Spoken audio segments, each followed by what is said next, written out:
Hello everyone and welcome back to another episode of the Guild Wars 1 Let's Play. We are here in the Eye of the North. If you remember from the first episode, we kind of did some stuff in the Hollow Monuments a little bit. And we're going to talk a little bit today about how the branching path lines in Eye of the North actually work and how we're going to be handling them. So the way Eye of the North actually works is it's split into different factions, more or less, and essentially there's rep and PvE only skills associated with each of those factions, as well as a main quest line attributed to each of those factions. So we're going to be doing one, essentially, I've heard much of you. we'll be doing one side per character we have. There's three different ones. There's the Norn, the Asern, and the Ebon Vanguard. So I thought we'd start with the Ebon Vanguard, and I thought we'd do the Ebon Vanguard on the Mesmer, since the Mesmer is from Prophecies. So it just makes sense to do the Prophecies-based faction on the Prophecies character, at least in my opinion. And I'll be deciding whenever we go to the other factions which one we're going to be going through on. And then the faction storylines do eventually meet up at some point. After you have to do all three. You're required to do all three, let me explain. And at the end, they do kind of overlap a little bit. Or at least they have, doing a cruddy job explaining this. There's missions at the end that require you to have done all of them. So while we're going to be doing a mission essentially on each of our three characters, I will then be taking one of those characters and actually doing the true story, or the end of the story on them. Talk to Gwen about the missing Vanguard. Thank the gods, someone's finally come to help. The Ebon Vanguard has gone missing. Captain Lagmar and the bulk of the Ebon Vanguard plan to pass through Long Eye's Ledge to the east for a raid into Char territory. How are they extremely overdue? I swear to Alyssa that if those inhuman beasts have harmed Captain Lagmar, I will make them pay. Alright. Let's go then. Let's go Captain Save-A-Ho. There's a lot of different side quests and stuff in this campaign to help you get special PvE only skills related to the factions. I'm not actually sure. I haven't decided if I want to do them. On the one hand, I kind of want to do them just to show off the skills, but on the other hand, the quests aren't really important for anything. They don't really offer even much extra lore or anything, so if anyone has any strong feelings about that, you're free to put them in the comments, and even if I see it at a later date, I'll go back and do all the ones that I didn't do, and put them in the series at that point. So if you're watching this at any point, even if it's been up for a little bit, leave a comment if you would like me to go through and do all the different side quests for all the different PvE only skills. No clue how on earth I'm going to split that up. Probably not going to be playing Polymach, though. Just out of the fact that it'd be such a pain in the butt to try to either get Polymach pieces that are good enough and stuff like that. I will probably not be playing Polymach.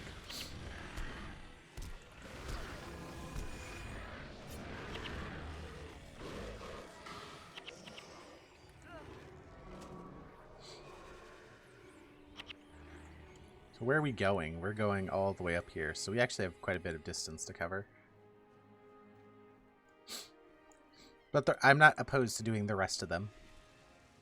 Oh, also, there are a whole bunch of dungeons in this campaign. And I'm not exactly sure how I want to approach the dungeons either. There's a chance that I'll be putting them in at the end. There's a chance that I'm just not going to put them in. There's a chance I'm going to get some friends to help me run them. I'm not exactly sure which direction I'm going to take. I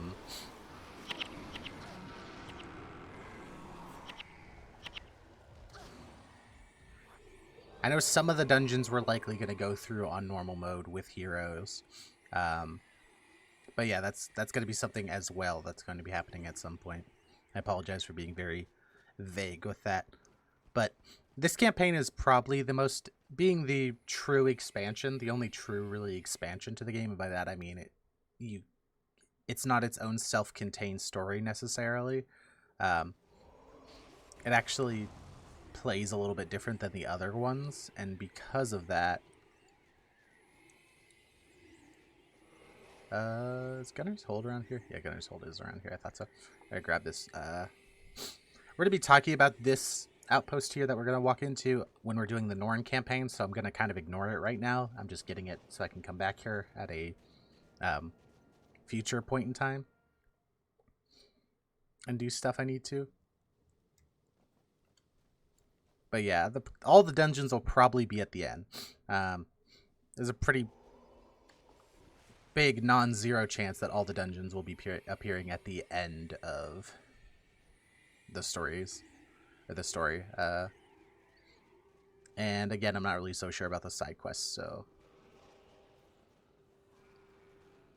But we still have plenty to do in the normal campaign. It is one of these shorter normal campaigns. I think generally this one clocks in at something like 4 or 5 hours long. Probably the series is going to be quite a bit longer due to the voiceover and everything, and the actual walking between places. But you can do it really fast.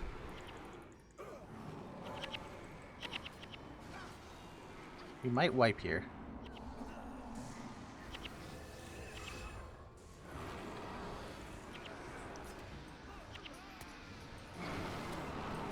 Oh yeah, we are 100% wiping here. I forgot to mention, talk about some of these mobs. These are avalanches, and they are scary. They do a lot of damage.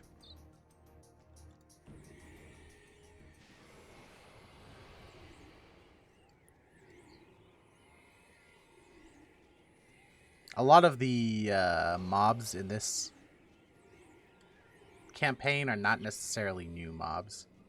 A lot of them are either based off old designs we've already seen or are literally mobs we've already seen before.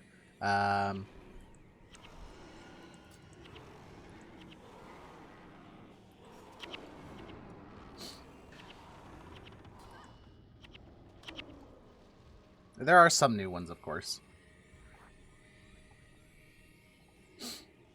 This campaign, much like the previous one, much like Nightfall, though, also does not have a lot of fat in it. By fat, I mean there's not a lot of extra areas that are not used for the story, outside of the ones that are used for, like, dungeons and the quests to get the PvE-only skills. They really actually lean quite hard into the PvE-only skills in this campaign, which I quite like, because a lot of the PvE skills are really fun to use. And they're quite unique, and because they're not class, or at least in the in factions and in prophecies, or not prophecies, excuse me, Nightfall, there were PvE only skills, but they were locked to certain classes. In this campaign, they're actually generic, meaning that they can be used by any class, which means that they do have some, like, cool interactions on the way the game works, although some of them do kind of homogenize stuff a little bit, because there's a couple that are just, like, so good that most builds will run them. Not all builds, but most builds will try to fit them in, but it's whatever. But they were cool to give you a reason to actually care about the different groups that are present here and try to get your reputation up with them so that you can have more powerful versions of the skills.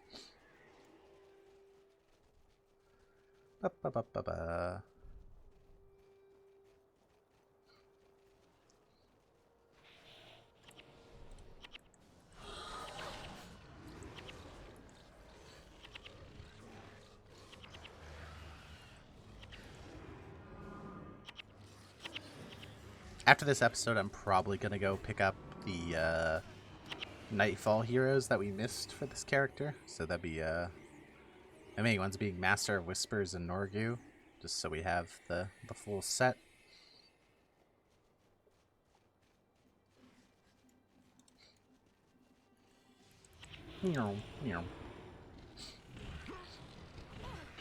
Oh, there also are some side heroes. We will get. This campaign has one hero of each profession present in it. And and we will be picking up a good chunk of them from doing the main story, but there's a couple you get from doing side stuff we will be doing, or I will be showing that off as well at some point. I'm not exactly sure when, but during certain points in the story, whenever it's relevant. I'm trying to think. I think off the top of my head, you get 6 of them from playing through the story, and the other 4 come from doing other stuff, but I might be wrong about that.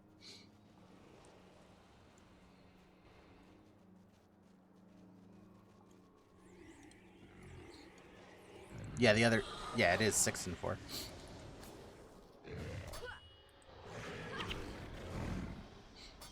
Some cool areas here.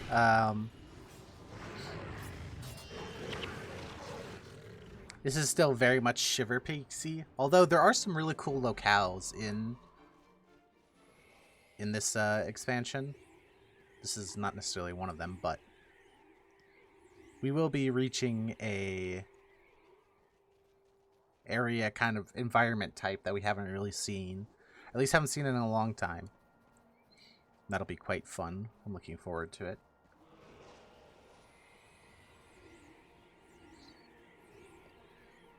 There's probably honestly not going to be very much going on this episode, just a lot of walking and talking. And we'll be getting deeper into the story in the next episode. The music in these areas is quite nostalgic for me.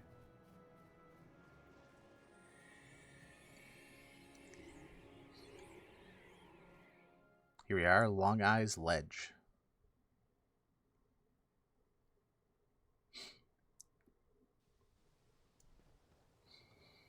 Ah, see, it's looking a little bit more pre-Searing-y. We're in the Char homelands now, or near it.